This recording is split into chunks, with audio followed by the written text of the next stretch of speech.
Welcome back. So డివి శ్రీనివాస్ గారు, ఇప్పటివరకు దామాషా గురించి మనం మాట్లాడుకున్నాం. నేనేది ఏంటంటే, ఇప్పుడు లెక్కలు చూస్తే జాబితాలు రెడీ అయిపోయినాయి. సరే, బీజేపీ కూడా నాకు తెలిసి ఉన్న 10లో ఒకరికి ఏమైనా ఇచ్చే అవకాశాలు ఉన్నాయి. ఎందుకంటే వాళ్ళని మనం అండర్ ఎస్టిమేట్ చేయలేని పరిస్థితి.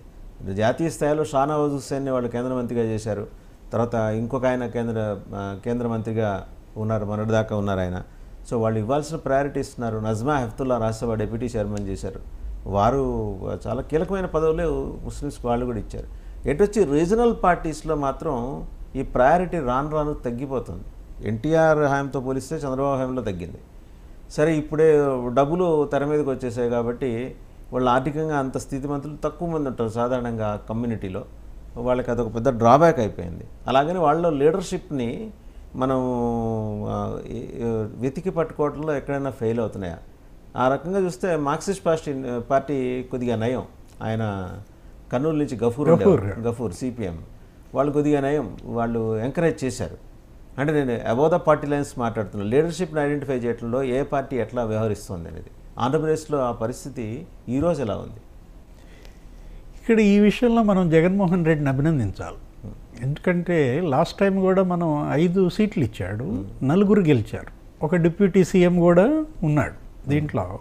కాకపోతే ఈ లీడర్షిప్ని కంటిన్యూ చేయడంలోనే వీళ్ళు గొయ్యిదవుతున్నారు. ఒక నాయకత్వం ఎదిగి రావాలంటే ప్రోత్సహించాలి. ఏది లాల్జాన్ బాషా ముస్లింల మైనార్టీల్లో ఇంత నాయకుడిగా ఎదిగాడంటే ఆయనకి ఇచ్చినటువంటి పార్టీ ప్రోత్సాహం. ఎన్టీఆర్ హయాంలో, చంద్రబాబు హయాంలో మనకేంటంటే అటు లోక్సభకు వెళ్ళాడు, రాజ్యసభకు వెళ్ళాడు, మనకి ఢిల్లీలోనే ఒక పిల్లర్గా మారాడు.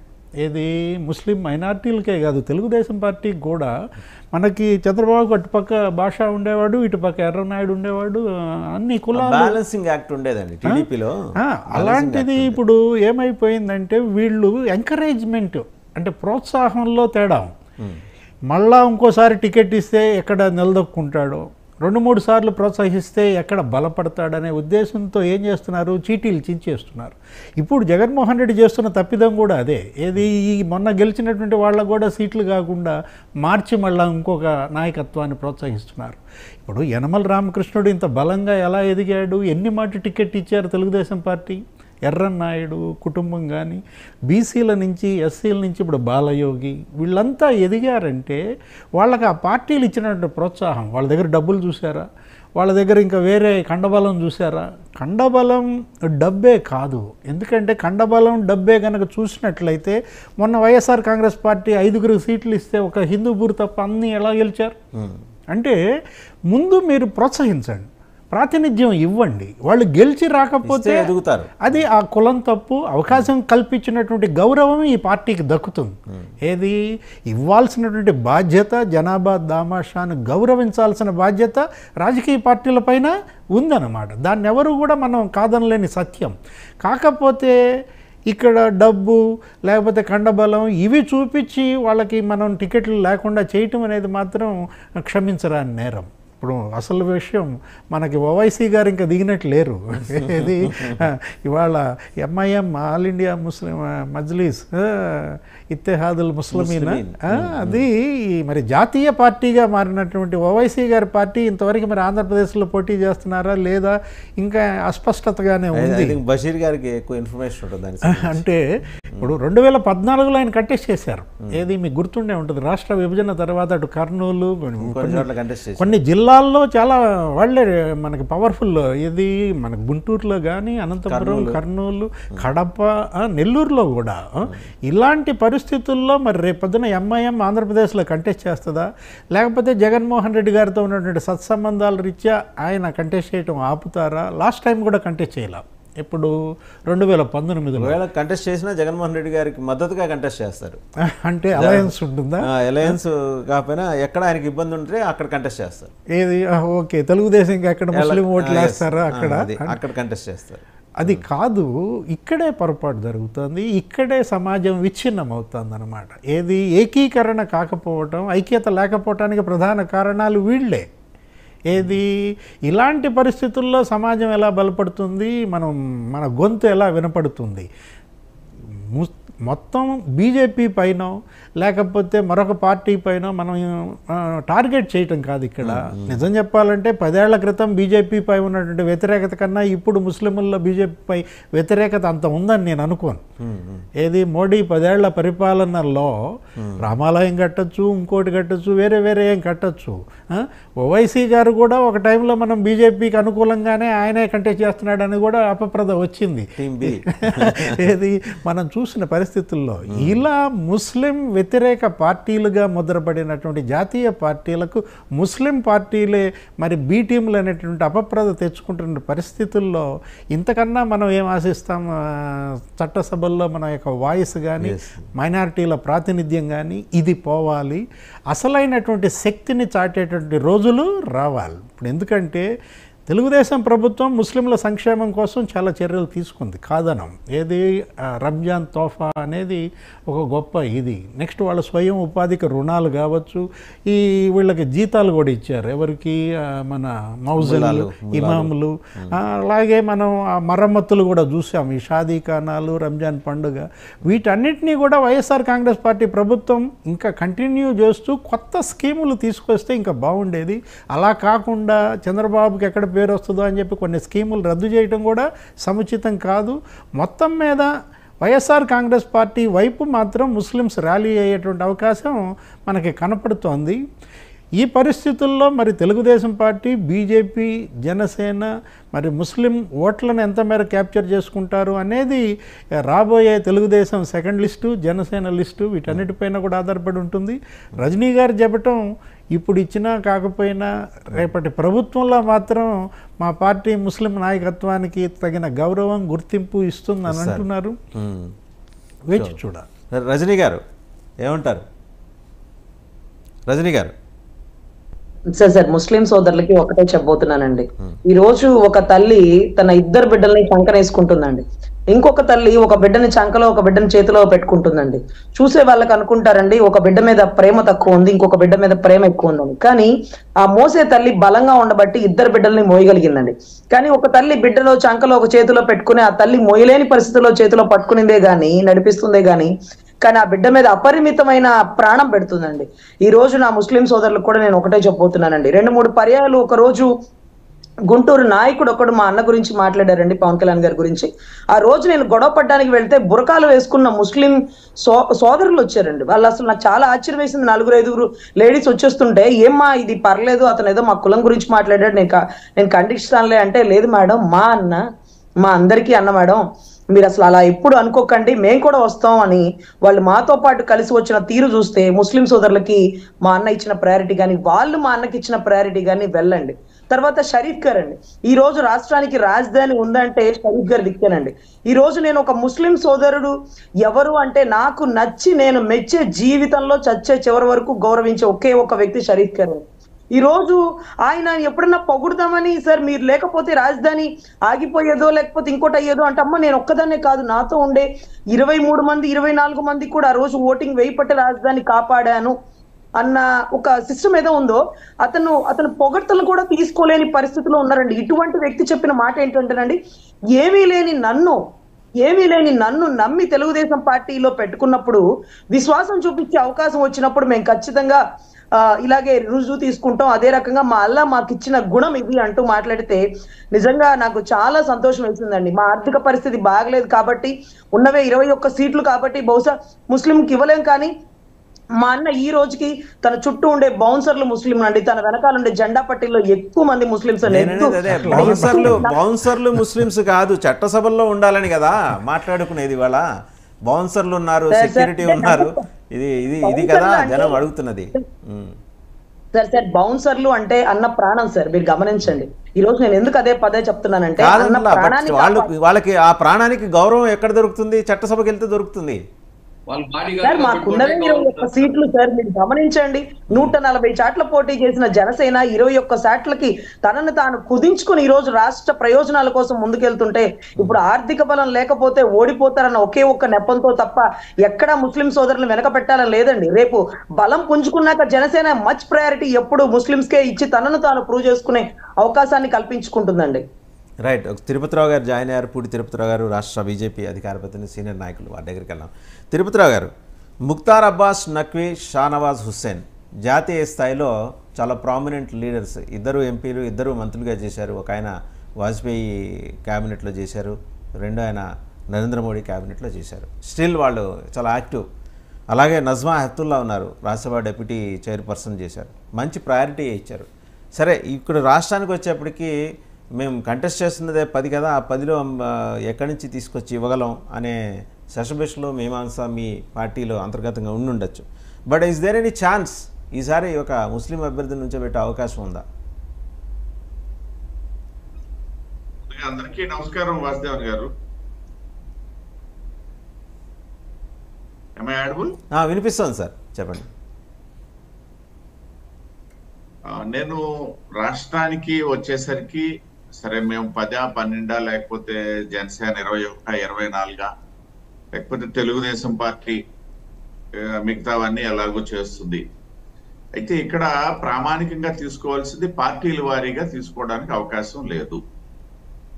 ఉమ్మడిగా వెళ్ళేటప్పుడు అవుట్ ఆఫ్ 175 ఇవాళ నేను 10 స్థానాల్లోనో 12 స్థానాల్లోనో నా అభ్యర్థులు ఉన్నంత మాత్రాన మిగతా స్థానాల్లో అది జనసేన పోటీ చేసినా లేకపోతే తెలుగుదేశం పోటీ చేసినా సరే నా కార్యకర్తలు పనిచేయక తప్పదు, నా ఓట్లు కూడా అక్కడికి ట్రాన్స్ఫర్ చేయక తప్పదు. అదే విధంగా మేము పోటీ చేసిన దగ్గర కానీ లేకపోతే జనసేన పోటీ చేసిన దగ్గర తెలుగుదేశం అయినా తప్పదు, జనసేన పోటీ చేసిన దగ్గర మళ్ళీ భారతీయ జనతా పార్టీ తెలుగుదేశం. ఇది ఒక ఉమ్మడిగానే తీసుకోవాల్సింది తప్పిస్తే ఎవరికి వారు విడిగా ఇవ్వడము అనేది ఖచ్చితంగా సాధ్యపడే పరిస్థితి కాదు. అవుట్ ఆఫ్ 175 1, 2, 3 ఎన్ని ఇస్తున్నారు అనేది అది ఉమ్మడిగా ఇచ్చినట్టుగానే ఒక భావన వస్తుంది. ఇప్పుడు కలిసి పోటీ చేసేటప్పుడు అలయన్స్ పార్టీస్ గా ఉండేటప్పుడు డెఫినెట్ గా ఈ ఈక్వేషన్స్ తీసుకుంటాం. మొత్తం మీద ఏదైనా ఈక్వేషన్స్ తీసుకోవచ్చు కానీ ఏ పార్టీకి ఆ పార్టీకి విడివిడిగా ఈక్వేషన్స్ తీసుకునే అవకాశం అయితే ఉండదు. ఒకటోది. రెండోది, భారతీయ జనతా పార్టీ మీరు ప్రస్తావించారు. 10 సంవత్సరాల క్రిందట ఇంకా వాజ్పేయి గారి హయాం కంటే ముందు అయితే భారతీయ జనతా పార్టీ అనేసంటే అసలు ముస్లింస్ కు వ్యతిరేక పార్టీ అన్నటువంటి ఒక ముద్ర వేసేశారు. మేము వేయించుకోలే. నేను అప్పుడు కూడా చెప్తున్నాను, ఎప్పుడు భారతీయ జనతా పార్టీ నేషనలిస్ట్ భావాలు కలిగినటువంటి పార్టీ తప్పిస్తే ఏదో ఒక మతానికి పరిమితం చేసే పరిస్థితి ఏనాడు లేదు. మీరు చెప్పినట్టుగా చాలా మంది ముస్లిం సోదరులు మాతో పాటు కలిసి ఈ పార్టీ ఎదుగుదలలో గాని దేశం తాలూకా ఎదుగుదలలో గాని భాగస్వాములైనటువంటి సందర్భాలు భారతీయ జనతా పార్టీలో ఉన్నాయి. పైపెచ్చు గత 10 సంవత్సరాలుగా తీసుకుంటే నేను ఒకసారి గుర్తు చేస్తాను, ఈ దేశంలో మత కల్లోలాలు కానీ ప్రత్యేకించి ఉమ్మడి ఆంధ్రప్రదేశ్ లో మత కల్లోలాలు కానీ జరిగినటువంటి సందర్భాలను ఒకసారి తీసుకున్నట్లయితే వాజ్పేయి గారి హయాంలోనూ ఈ 10 సంవత్సరాలు కూడా ఎక్కడా జరిగినటువంటి దాఖలాలు లేవు. ఏదన్నా ఒకటి ఎక్కడైనా ఒక ప్రస్తావన వచ్చిన సందర్భంలో దాన్ని ఎక్కడికక్కడే సద్దుమణిగే విధంగా చేసినటువంటి పరిస్థితులే ఉన్నాయి. ఒకటి గమనించాం.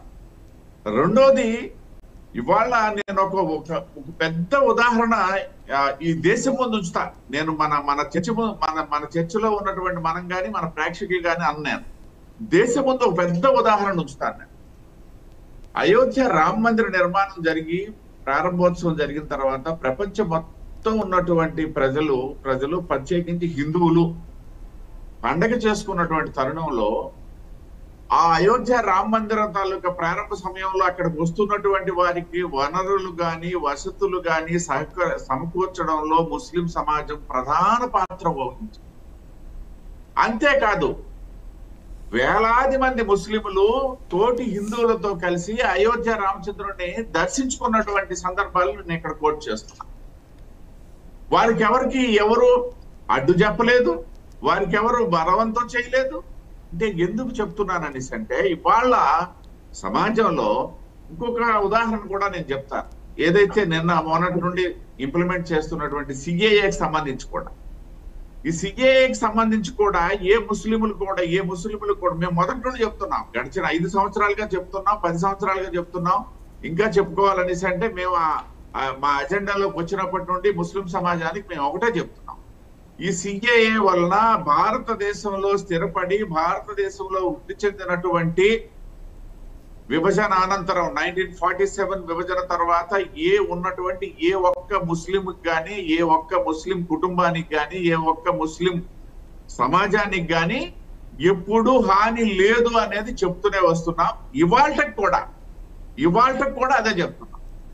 రెండవది, ఎందుకు ఇప్పుడు పాకిస్తాన్ ఒక ముస్లిం దేశంగా అవతరించింది, బంగ్లాదేశ్ ఒక ముస్లిం దేశంగా అవతరించింది. అది లౌకిక అనే పదాలు అక్కడ లేవు. సరే, మన దాంట్లో తర్వాత చేర్చడం జరిగింది, కానీ చేర్చినా చేర్చకపోయినా మన తాలూకా జీవన విధానం అది ఒక ముస్లిం కంట్రీగా ప్రకటించబడిన తర్వాత అక్కడ ఆనాటికి ఉన్నటువంటి 20% మంది హిందువులు ఇవాళ 2% తగ్గిపోయి వాళ్ళు కూడా అన్నమో రామచంద్ర రక్షణో రామచంద్ర అని చెప్పేసి భారతదేశానికి వస్తుంటే వారికి సిఏఏ ద్వారా పౌరసత్వాన్ని ఇచ్చి ఈ దేశంలో పౌరసత్వం కల్పించి ఈ దేశం ఓన్ చేసుకుంటున్నటువంటి ఒక సందర్భంలో అక్కడ నుండి వచ్చిన ముస్లింస్కి ఎందుకు ఇవ్వరు అనే ఒక ప్రశ్న వేస్తే దానికి సమాధానం చెప్పాల్సినటువంటి ఆవశ్యకత భారతదేశానికి కానీ భారతదేశంలో ఉన్నటువంటి ఏ ఒక్క పౌరునికి కానీ, నేను చెప్పేది భారతీయ జనతా పార్టీకి, భారతీయ జనతా పార్టీ నాయకులకి అనట్లా, ఏ పౌరుడికి కూడా లేదని చెప్పి మేము వాదిస్తాం.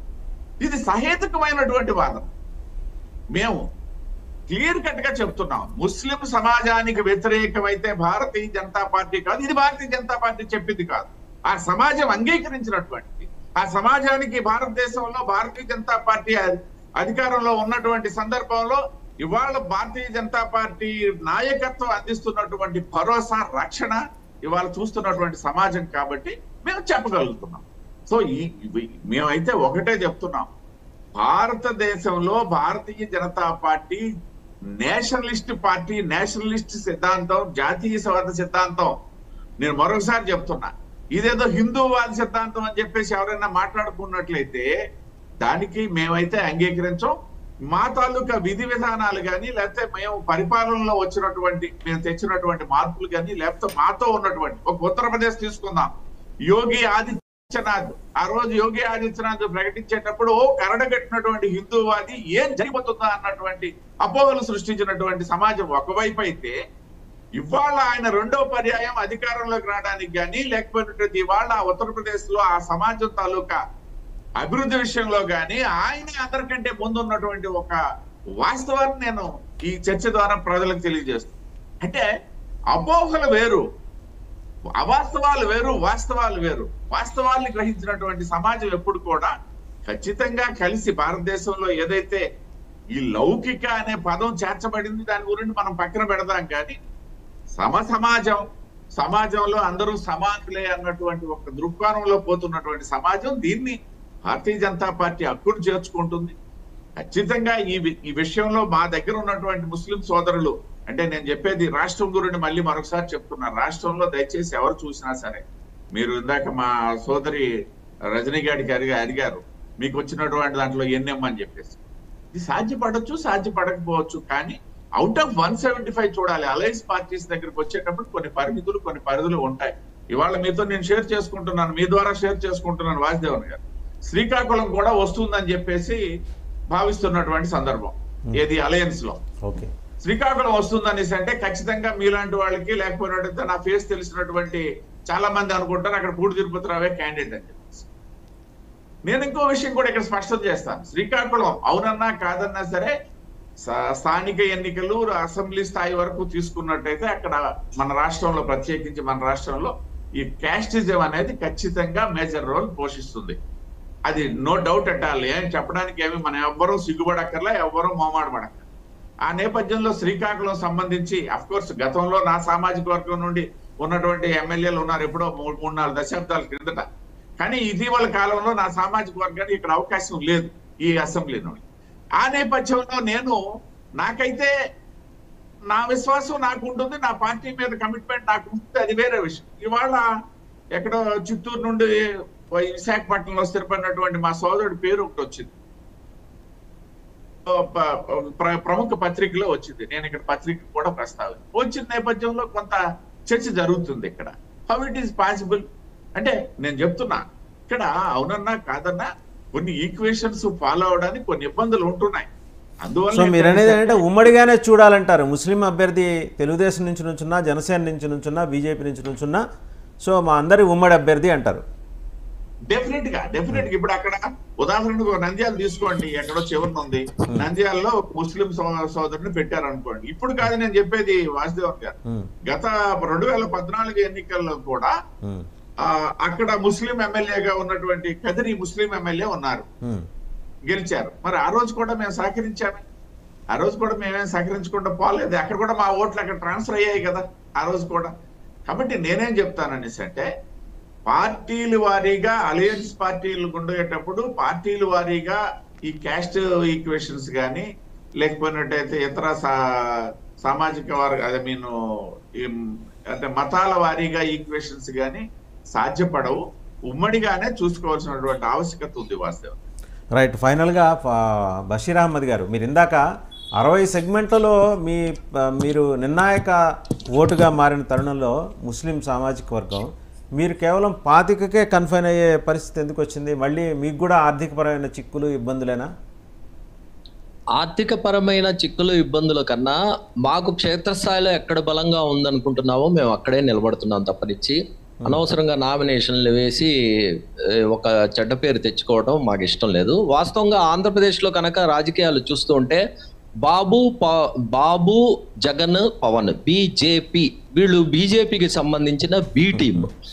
ఇప్పుడు ఇంకొక ఆసక్తికరమైన విషయం ఏం జరుగుతుందంటే, తెలుగుదేశానికి ముస్లింలు ఓటు వేయకుండా వైసీపీ పార్టీకి ఓటు వేయడం కోసం తెలుగుదేశం ఓడిపోవాలనే ఉద్దేశంతోనే బీజేపీ వాళ్ళు బలవంతంగా తెలుగుదేశం జనసేనతో కూడా కలిశారనే ఒక వాదన కూడా వినిపిస్తుంది. బీజేపీతో కలవడం వల్ల ఖచ్చితంగా తెలుగుదేశం చాలా they are going to be a big losers. ఇప్పుడు వాస్తవంగా బీజేపీ పార్టీకి కనుక చూస్తే 0.48% ఓట్లు మాత్రమే ఉన్నాయి. వీళ్ళ ఓట్లు ఎలాంటివి అంటే 6,000 లాంటివి.